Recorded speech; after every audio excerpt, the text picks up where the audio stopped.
Everyone and welcome back to the channel. आज हम पढ़ेंगे रिफ्रैक्टरी पीरियड के बारे में और उससे पहले थोड़ा सा हम जान लेते हैं एक इम्पॉर्टेंट चीज़ के बारे में जो कि है स्ट्रेंथ ड्यूरेशन कर्व। पढ़ा है ये नर्व मसल फिजियोलॉजी में, क्योंकि हमने आरएमपी कर लिया। उसके बाद जो दूसरा इंपॉर्टेंट टॉपिक है वो यही, मतलब दूसरा टॉपिक देखे तो यही आ जाता है। इसके बारे में करने के लिए आपको दो इंपॉर्टेंट चीज़ों को जानना है, ठीक है। एक है हमारा रियो बेस और दूसरा है क्रोनेक्सी। इतना कन्फ्यूजन होता है ना इसमें कि कौन सा टाइम है और कौन सा इंटेंसिटी। देख लो क्रोनेक्सी की स्पेलिंग देख लो मेरी, कोई बात नहीं बेटो बच्चों, ठीक है। देखो मैंने कैसे याद किया था ना, क्योंकि मुझे बहुत दिक्कत होती है, तो मुझे लगता है कि तुम लोग को भी शायद कभी कभी कन्फ्यूजन होता होगा। तो मैंने इसको याद कर लिया था कि CT मतलब क्रोनेक्सी जो है वो टाइम है, ड्यूरेशन, ठीक है, और रियो बेस इंटेंसिटी, ठीक है। अब देखो सबसे पहले, इससे पहले तुम लिख लो कि रियो बेस एक्चुअली क्या होता है। रियो बेस को मार से लिख ले। रियो बेस होता है इंटेंसिटी। हमने देखा क्रोनेक्सी मतलब ड्यूरेशन, तो रियो बेस इंटेंसिटी है। वो इंटेंसिटी है, वो सबसे कम इंटेंसिटी, मिनिमम इंटेंसिटी जो हमने अप्लाई किया एक प्रॉपर या particular adequate amount of time के लिए, जिसके कारण हमको क्या हुआ, रिस्पॉन्स मिला, ठीक है। जिसको यूटिलाइजेशन टाइम तक के लिए किया, जिसके कारण हमको रिस्पॉन्स मिला। एडिक्वेट टाइम मतलब यूटिलाइजेशन टाइम, कितना यूटिलाइज करने में लगा। तो इसका अगर डेफिनेशन तुम लिखो तो लिख लो डेफिनेशन, राइट। क्या है definition? Minimum intensity. I hope अब तुम नहीं भूलोगे क्रोनेक्सी के बारे में, थोड़ा बड़ा बड़ा लिखूंगा मैं, है ना। Minimum intensity of stimulus which is applied for a adequate amount of time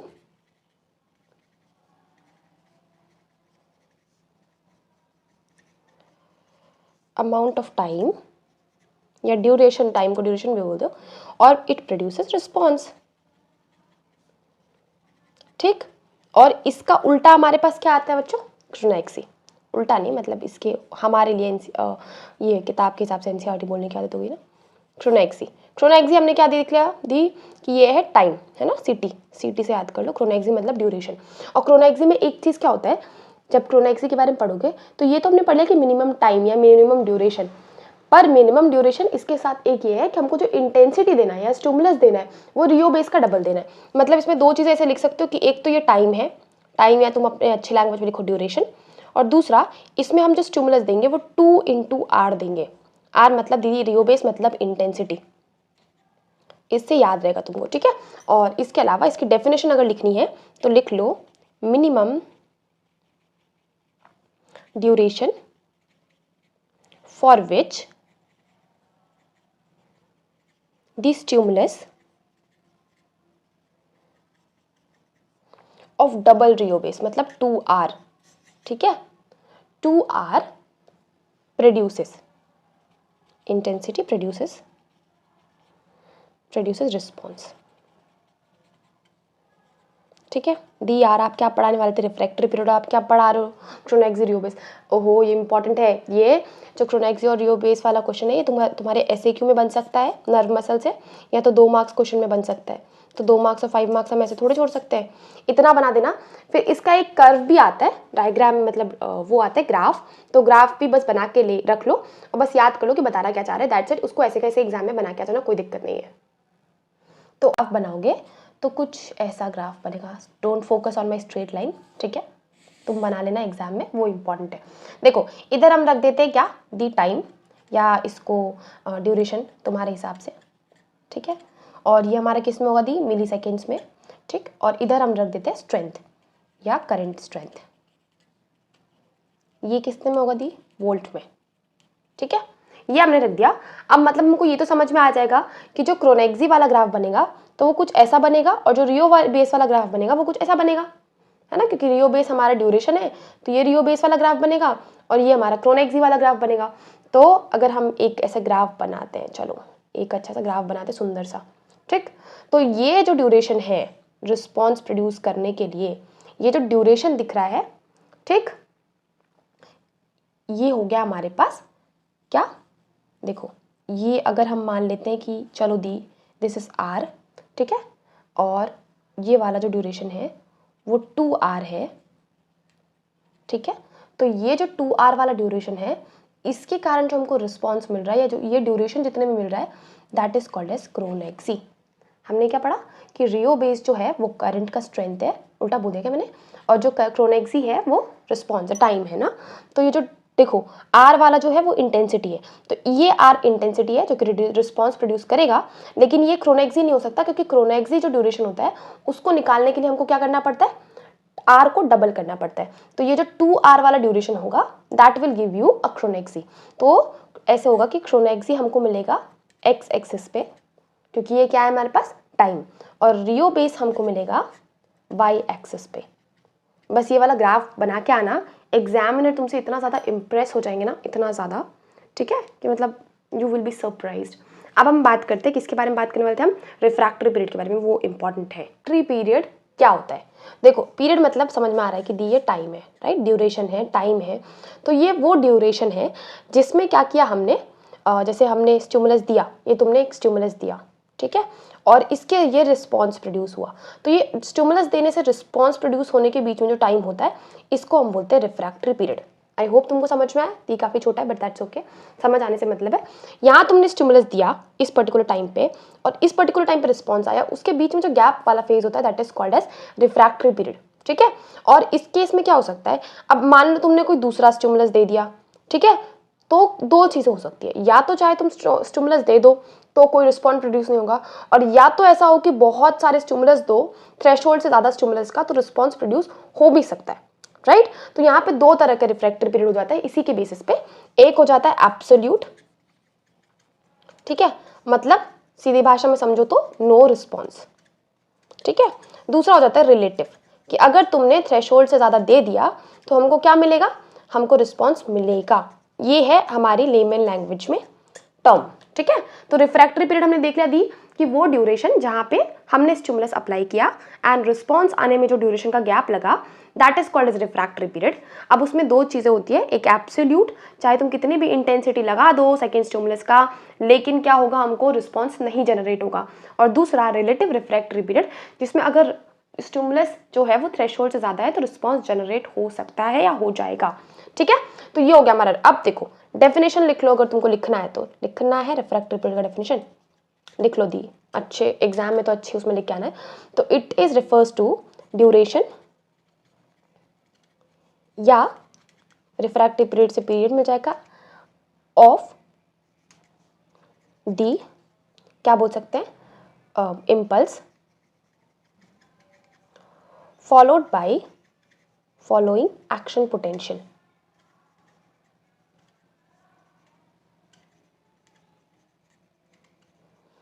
during which या तो कोई रिस्पॉन्स प्रोड्यूस नहीं होगा, मतलब either no response is produced, और होगा तब जब हमारे थ्रेशोल्ड से ज़्यादा होगा, और respond to stimulus greater than the threshold intensity, ठीक है। ये बताना चाह रहा है हमको रिफ्रैक्टरी पीरियड। अब इसको क्लासिफाई कर लो तो हम अच्छे से एज अ गुड स्टूडेंट हम बनाएंगे रिफ्रैक्टरी पीरियड के दो बेसिस, दैट इज एब्सोल्यूट और दूसरा रिलेटिव, ठीक है। अब यहाँ पे क्या बोल रहा चाह रहा है, देखो एब्सोल्यूट का डेफिनेशन हम यही चिपकाएंगे और रिलेटिव की डेफिनेशन यही चिपकाएंगे, ठीक। एब्सोल्यूट क्या होता है, ये एक शॉर्ट ड्यूरेशन होता है, एक्चुअली तो रिलेटिव पीरियड ही शॉर्ट ड्यूरेशन होता है, तो शॉर्ट पीरियड ऑफ टाइम, ठीक है, ड्यूरिंग विच, ठीक है, स्टिमुलस जो है वो कितना भी स्ट्रांग हो, स्टिमुलस ऑफ नो मैटर, है ना, how strong it is, it do not produces any response, it do not produce any response, ठीक है। मतलब ये बोल सकते हैं कि इसमें एक्साइटेबिलिटी की प्रॉपर्टी जो है हमारी किसकी, नर्व की, एक्साइटेबिलिटी ऑफ नर्व खत्म, टाटा बाय बाय वाला लॉस, ठीक। ये बताना चाह रहा है हमको एब्सोल्यूट कि तुम कितना भी स्ट्रॉन्ग दे दो, हम हैं बिल्कुल जिद्दी अड़ियल, हम बिल्कुल भी रिस्पॉन्स प्रोड्यूस नहीं करेंगे। एक रिस्पॉन्स मिल गया बस, उसके साथ ही आगे बढ़ना बेटर है हमारी ज़िंदगी में, ठीक है। अब रिलेटिव की बात करते हैं, थोड़ा सा ज़िद्दी नहीं है ये, है ना, और एक बार किसी ने हर्ट कर दिया तब भी दोबारा इतना वो नहीं है ना, वो होता है ना सख्त, वो नहीं बन सका। दोबारा किसी ने दोबारा अगर उससे ज़्यादा किसी ने शो कर दिया है ना रिस्पॉन्स केयर, तो बदल जाता है। तो दैट इज रिलेटिव। तो शॉर्ट पीरियड ड्यूरिंग विच, ठीक है, nerve fibre nerve show response, ठीक है। अगर इफ स्टिमुलस जो है वो थ्रेशोल्ड से ज़्यादा है, मतलब इसमें एक्साइटेबिलिटी की प्रॉपर्टी दिख रही है हमको, ट्रू, ठीक है। तो इसको हम बोलते हैं रिलेटिव। एक और टर्म है जो तुमको समझने की जरूरत है, that is called as effective refractory period, ERP। अगर ERP के बारे में समझो तो इसको हम क्या बोलते हैं दी, इफेक्टिव रिफ्रैक्टरी पीरियड। मतलब दी आपने एब्सोल्यूट पढ़ाया, आपने रिलेटिव पढ़ाया, पर इफेक्टिव क्या होगा, सम टोटल क्या होगा, राइट। तो इसमें क्या होता है, ERP is equals to A, मतलब एब्सोल्यूट रिफ्रैक्टरी पीरियड प्लस जो रिलेटिव वाले का है उसका अर्ली वाला फेज, तो रिलेटिव रिफ्रैक्टरी पीरियड का अर्ली पार्ट या अर्ली फेज, ठीक है।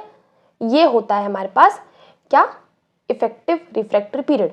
और इसके खत्म होने पे, ठीक है, एट इट्स एंड नर्व की जो एक्साइटेबिलिटी है वो वापस आ जाती है, ठीक है। मतलब नर्व मेम्ब्रेन जो है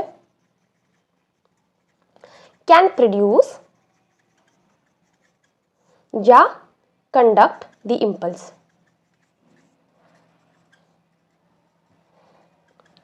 ठीक। अब थोड़ा सा ये भी समझ लो कि दी एब्सोल्यूट का आयनिक बेसिस क्या है और रिलेटिव का आयनिक बेसिस क्या है, ठीक है। तो चलो थोड़ा सा आयनिक बेसिस लिख ले। आयनिक बेसिस ARP लिख देते हैं यार, एब्सोल्यूट रिफ्रैक्टरी। तुम एग्जाम में ARP मत लिख के आना please, it's a request, examiner को बिल्कुल नहीं पसंद आता। तो RRP के बारे में अब देखो, एब्सोल्यूट रिफ्रैक्टरी पीरियड में होता क्या है, ठीक है। जो सोडियम चैनल है, ठीक, क्या दी, कौन से चैनल, सोडियम चैनल जो है वो बंद रहते हैं। क्यों, क्योंकि जो हमारा इनएक्टिवेशन गेट होता है सोडियम चैनल का, वो जो जिसको हम H गेट बोलते हैं यूजुअली, ठीक है। एक्टिवेशन गेट को क्या बोलते हैं, M गेट, और जो इनएक्टिवेशन गेट है वो H गेट होता है। तो सोडियम चैनल बंद हो जाते हैं जब जैसे अर्ली रिपोलराइजेशन स्टार्ट होगा, सोडियम चैनल बंद हो गए, क्यों, इनएक्टिवेशन गेट के बंद होने के कारण, और जो पोटेशियम चैनल है वो खुल गए, ठीक। और जब तक हमारा जो सोडियम मेम्ब्रेन है, नर्व मेम्ब्रेन, वो नॉर्मल पे या रेस्टिंग मेम्ब्रेन पे नहीं आएगा, तब तक सोडियम चैनल नहीं खुलेगा। इसको हम बोलते हैं एब्सोल्यूट रिफ्रैक्टरी पीरियड का आयनिक बेसिस। द रीजन बीइंग, जब तक सोडियम चैनल खुलेगा नहीं तो मेम्ब्रेन जो है वो दूसरा इम्पल्स लेगा नहीं, है ना। तो इसलिए यहाँ पे लिख लो कि ड्यूरिंग रीपोलराइजेशन, जैसे ही मेम्ब्रेन रीपोलराइज होना शुरू होती है, ठीक है, अर्ली वाला फेज मान लो, और इसको हम क्या बोल सकते थे, अपस्ट्रोक और डाउन स्ट्रोक। दो चीज़ें होती है, अपस्ट्रोक मतलब होता है डीपोलराइजेशन, एंड जो डाउन स्ट्रोक है उसका मतलब होता है रीपोलराइजेशन। तो इसको हम क्या बोल सकते थे, डाउन स्ट्रोक, ठीक है। अब इस डाउन स्ट्रोक में क्या होगा, जो हमारा सोडियम चैनल है, ठीक है, वो क्लोज हो जाएगा, ठीक है। कैसे, जो हमारा H गेट है उसके इनएक्टिवेशन से, इनएक्टिवेशन, ठीक है, इनएक्टिवेशन गेट भी बोलते हैं इसको, H गेट को, इसके क्लोजर के कारण ये क्लोज हो गया तो सोडियम चैनल बंद, ठीक है। सोडियम चैनल हमारे हो गए क्लोज, और पोटेशियम चैनल जो है वो है ओपन, तभी तो आयन बाहर निकल रहा है, तो पोटेशियम चैनल है ओपन, तभी रीपोलराइज हो रहा है। और फिर क्या होता है कि जो हमारा सोडियम चैनल है वो तब तक नहीं खुलेगा, ठीक है, do not open until potential जो है हमारा सोडियम का come back to resting level,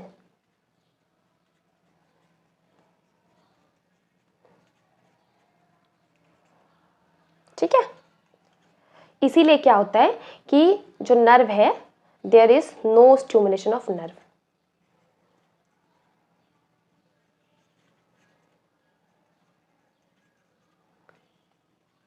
ठीक, आई होप तुमको समझ में आया। अब बात करते हैं अगर हमारे रिलेटिव के कारण, तो रिलेटिव में क्यों हो जाता है। अब रिलेटिव में क्या होता है कि जो सोडियम चैनल है ना, वो अपने इनएक्टिवेटेड स्टेट से बाहर आ रहे होते हैं।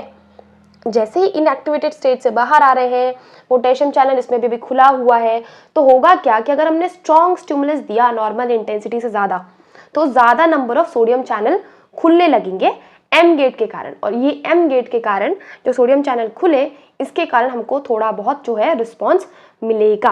ठीक, तो यहाँ पे हमको लिख लो कि जो सोडियम चैनल है comes out of inactivated stage. ठीक, एंड जो पोटेशियम चैनल है वो तो खुले ही है, दैट आर स्टिल ओपन। अब जैसे ही तुमने दिया स्टिमुलस, ठीक है, स्टिमुलस कैसे दी, ज्यादा, थ्रेशोल्ड से ज्यादा, जिसको सुप्रा थ्रेशोल्ड भी बोल सकते हैं, तो थ्रेशोल्ड से ज्यादा, या इसको तुम अपनी साइंटिफिक भाषा में लिख सकते हो सुप्रा थ्रेशोल्ड स्टिमुलस। ठीक है, इसके कारण होगा क्या, ये जो हमारा इस स्टेज पे सोडियम चैनल ज्यादा खुलने लगेंगे, तो सोडियम चैनल स्टार्ट ओपनिंग, ठीक है, ज्यादा, जिसके कारण क्या होगा, ये प्रोड्यूस करेंगे रिस्पॉन्स। और ये किसके चैनल थ्रू होगा, ये होगा एम गेट के कारण। तो तुम एक चीज याद रख सकते हो कि जो हमारा आयनिक बेसिस था ARP का, उसमें हमारा रोल था H गेट का, जिसके कारण सोडियम चैनल इनएक्टिवेट हो गए थे। और जो हमारा रिलेटिव वाला फेज है, उसमें एम गेट के कारण हमारे सोडियम चैनल ओपन हो रहे हैं, एक्साइट हो रहे हैं, और ये रिस्पॉन्स जनरेट करेंगे। ठीक, पर ये होगा कि नॉर्मल एक्शन पोटेंशियल से जो इसका रिस्पॉन्स होगा वो रिलेटिवली कम होगा। तो हमने इस वीडियो में देखा refractory period, strain duration curve. I hope तुमको अब नहीं बोलेगा कि क्रोनेक्सी दीदी टाइम होता है या ड्यूरेशन होता है ना। और इसके अलावा उसका ग्राफ और रिलेटिव रिफ्रैक्टरी पीरियड और एब्सोल्यूट रिफ्रैक्टरी पीरियड। तो रिफ्रैक्टरी पीरियड में अगर तुमको कुछ याद रखना है तो बस याद रखो कि ये ड्यूरेशन है जब मैंने स्टिमुलस अप्लाई किया और रिस्पॉन्स जनरेट हुआ, इसके बीच का। दो तरह का हो सकता है, एब्सोल्यूट हो सकता है और रिलेटिव हो सकता है। एब्सोल्यूट के केस में क्या होगा, तुम कितना भी स्ट्रॉन्ग स्टिमुलस दे दो, एक जिद्दी इंसान है, अड़ियल इंसान है, कितना भी स्टिमुलस दे दो वो नहीं हिलेगा, वो नहीं मानेगा। ये क्यों हो गया, क्योंकि उसका इनएक्टिवेटेड जो गेट है, मतलब एच गेट जो है, उसके बंद होने के कारण। और दूसरा जो केस है that is RRP, relative refractory, ये थोड़ा सा सॉफ्ट हार्टेड पर्सन है जिसको थोड़े बहुत झटके लगे जिंदगी में। तो अगर मतलब एक उसकी एक्सपेक्टेशन या बाउंड्री है कि एक्स टाइप का बंदा या एक्स फीचर वाला बंदा अगर मुझे रिस्पॉन्स देगा तो मैं भाव नहीं दूंगा, लेकिन अगर उससे ज़्यादा रिस्पॉन्स मिलता है, उससे ज़्यादा केयरिंग एटीट्यूड, उससे ज़्यादा positive attitude, if I get something like that, तो I will take that stimulus. तब उसके सोडियम चैनल के एम गेट्स खुलते हैं and that M gate produces the response. ठीक है, ये था। और जो इफेक्टिव रिफ्रैक्टरी पीरियड होता है वो हमारा एब्सोल्यूट का पूरा फेज होता है और रिलेटिव का इनिशियल पार्ट होता है। जैसे ही इफेक्टिव रिफ्रैक्टरी पीरियड खत्म होने वाला होता है स्टेज, उसके कारण हमारा उसके बाद क्या होता है कि अगेन जो हमारा नर्व है, अगेन जो हमारा नर्व मेम्ब्रेन है वो एक्साइटेबल हो जाता है। तो इतना था तुम्हारे लिए, ठीक है। और मैं तुमको ये जो पेज है I will send this you on the Telegram, तो तुम जुड़ सकते हो, कोई दिक्कत नहीं है। एंड बस just tell me the topic जो आपको नर्व मसल फिजियोलॉजी में पढ़ना है। और वैसे हम इसको अभी ऐसे ही लेके जाएंगे, मतलब सीक्वेंस वाइज वो करेंगे, प्रोसीड करेंगे, ठीक है। और बाकी अगर तुमको कोई स्पेसिफिक टॉपिक है जो पढ़ना है, the I want to learn this, तो you can just do let me know in the comment section. इसके बाद हम पढ़ेंगे क्लासिफिकेशन वाला जो है ना, एरलेंगर क्लासिफिकेशन, न्यूमेरिकल क्लासिफिकेशन, तो वो पढ़ेंगे। एंड उसके लिए भी कुछ ऐसे निमोनिक ढूंढते हैं कि चलो कुछ तो अच्छा हो हमारी ज़िंदगी में। फिर हम पढ़ेंगे वॉलेरियन नर्व डिजेनरेशन, रीजनरेशन के फेजेस। ये आपके लिए इम्पॉर्टेंट है, खासकर मतलब फिजियोलॉजी के पेपर के लिए, थ्योरी पेपर के लिए। और रिफ्रैक्टरी पीरियड पे भी एक शॉर्ट नोट यूजुअली बनता है ऑफ 5 मार्क्स, तो आप 5 मार्क्स इसके लिए प्रिपेयर हो सकते हो अगर नर्व मसल फिजियोलॉजी से बनता है। और अगर वो नर्व एक्साइटेबिलिटी की वो भी पूछते हैं ना, लाइक फीचर्स, तो उसमें आप स्ट्रेंथ ड्यूरेशन कर्व में क्रोनेक्सी और रियोबेस डालेंगे, ठीक है। इसके अलावा रिफ्रैक्टरी पीरियड डाल सकते हैं। इसके अलावा एक और चीज़ डाल सकते हैं, ऑल और नन लॉ, मतलब ऑल और नन ना क्या है, मतलब कि एक पर्टिकुलर थ्रेशोल्ड से अगर तुमने कम इंटेंसिटी दिया तो तुमको रिस्पॉन्स नहीं मिलेगा। ठीक है, ये चीज़ हमको बताती है किताब कि अगर हमने क्या किया कि एक पर्टिकुलर इंटेंसिटी का ही मुझे स्टिमुलस चाहिए जो कि रिस्पॉन्स देगा, अगर उससे ज़्यादा भी दिया तब भी उतना ही रिस्पॉन्स देगा, लेकिन अगर उससे कम दिया तो जो मेम्ब्रेन है, जो नर्व हमारी मसल है, नर्व फाइबर है, वो एक्साइट ही नहीं होगी। दैट इज़ ऑल और नन रिस्पॉन्स। ठीक है, और बताना कि ये वीडियो समझ में आया कि नहीं आया, है ना। मैंने तुमको ये एग्जाम्पल इसलिए दिया so that it can be relatable to you, है ना। मैं से नहीं हो पाता है हमको चीज़ें याद, तो एब्सोल्यूटली समझ में आता है कि हाँ एक ज़िद्दी बंदा नहीं ही मानेगा, और रिलेटिव वाले थोड़े से सॉफ्ट हार्टेड पर्सन है। और इस वीडियो के लिए इतना ही। ठीक है, अब हम मिलेंगे नेक्स्ट वीडियो में। Till then bye bye, take care.